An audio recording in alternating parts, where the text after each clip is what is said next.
please understand that I've been talking this shit since 2012. So many of you are just posting the same shit everywhere, and that is limiting your upside.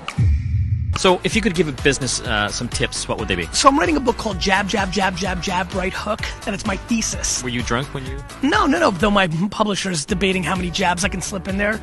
But I'll go direct to consumer if they don't agree. The world's changing. I think the fact of the matter is that you need to create context. Engage, buy permission, show the consumer that you care, and then understand how to put out the content in this new world. Too many people are treating social media like email newsletters or like banner ads. I equate it to what happened in the 40s and 50s in television. If you go look at the first 100 television commercials, they were radio ads read into a camera.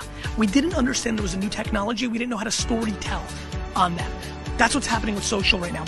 Businesses don't know how to storytell on Pinterest or Tumblr. They don't know how to storytell on Facebook. They just push stuff out. Nobody cares, becomes spam.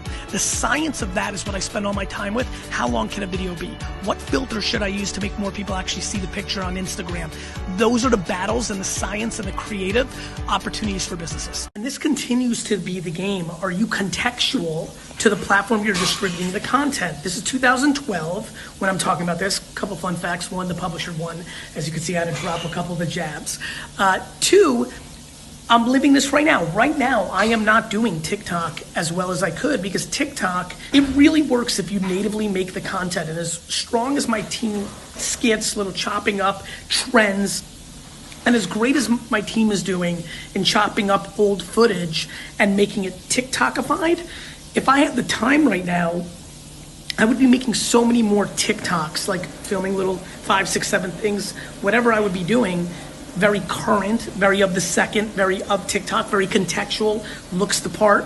And if I was, I'd be doing twice as well on TikTok. Now, here's another insight that's interesting. I'm okay with not doing TikTok as well as I possibly could because right now I'm choosing to blow up VaynerX, VaynerMedia, Gallery Media Group, Tracer, Sasha Group, B-Pro, Vayner Speakers, Vayner Commerce. Like, I'm in fucking operations mode. And so I'm not blowing it up, TikTok, to the level that I want to because I don't have the time right now, because I do have the time, but I'm choosing to do something else and I'm not crippled by it, even though this is a time to crush on TikTok.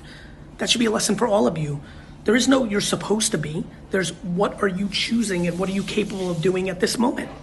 And so please understand that I've been talking this shit since 2012, like you saw in that video, but please also recognize so many of you are just posting the same shit everywhere, and that is limiting your upside. It has to be contextual, and please finally recognize it's okay if you're not fucking slaying it right now on every platform. I hate when people like Gary Vee says you have to be on every, no I don't. I say that there's an enormous opportunity in being everywhere, and if you're a business and you have resources and you can hire people, you damn well should be doing that. And if you're a human, get to as many as you can that you're good at, and if you can't, you can't. But like, you don't have to do shit. But I think there's a whole lot of opportunity for contextual creative right now.